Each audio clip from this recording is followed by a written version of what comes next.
Hello everyone, তোমরা কেমন আছো? আশা করি তোমরাও ভালো আছো আর আমিও ভালো আছি। আমাদের বালুরঘাটে রথের মেলা, আশা করি যাদের বালুরঘাটে বাড়ি তারা সবাই জানো আমাদের বালুরঘাটে রথের মেলা হচ্ছে।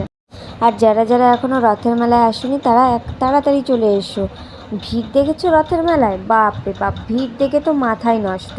তারপর আর কি, ফার্স্টে আমরা একটা মন্দির পেয়ে গেলাম, ওই মন্দিরে ঠাকুরকে নম করলাম। ঠাকুরকে নম করার পর সিঁড়িতে উঠে গেলাম আমি আর দিদি।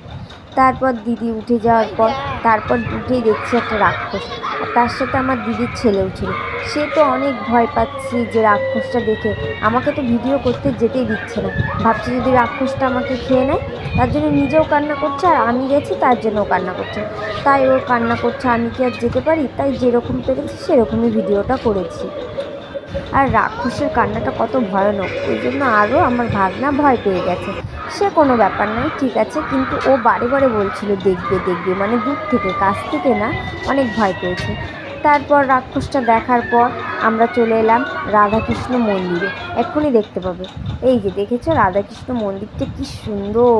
আর রাধাকৃষ্ণের ঝুলনে তো দড়ি টানতেই হয়, তাই সবাই মিলে দড়ি টানছিলাম। আর এখানে রাধাকৃষ্ণ মন্দিরের এখানে কত ভিড় দড়ি টানার এখানে, তোমরা দেখতে পাবে একটু পরে, দেখো আমি ভিডিও করেছি। তারপর রাধা মন্দিরে গিয়ে আমি ভিডিওটা করলাম, করে দড়িটা টানলাম। কি সুন্দর লাগছিল ঠাকুরের মুখটা, মানে তাকিয়ে থাকি।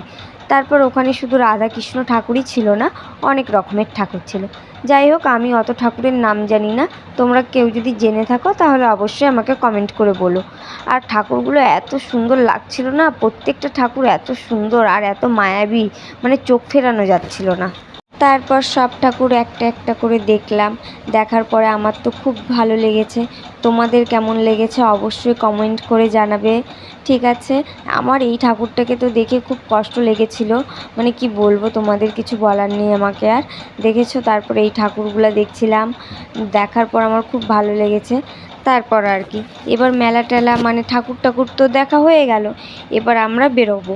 বেরোনোর টাইমে দেখছো কত ভিড়, বেরোতে পারছি না, এত ভিড় লেগে গেছে। ফার্স্টে যখন ঢুকছিলাম তখন অল্পই ভিড় ছিল, তারপর অনেক ভিড় হয়ে গেছে। তারপর আর কি সিঁড়িতে নেমে চলে গেলাম। আর যাদের ভালো লাগলো ভিডিওটা অবশ্যই লাইক কমেন্ট শেয়ার করে দিও।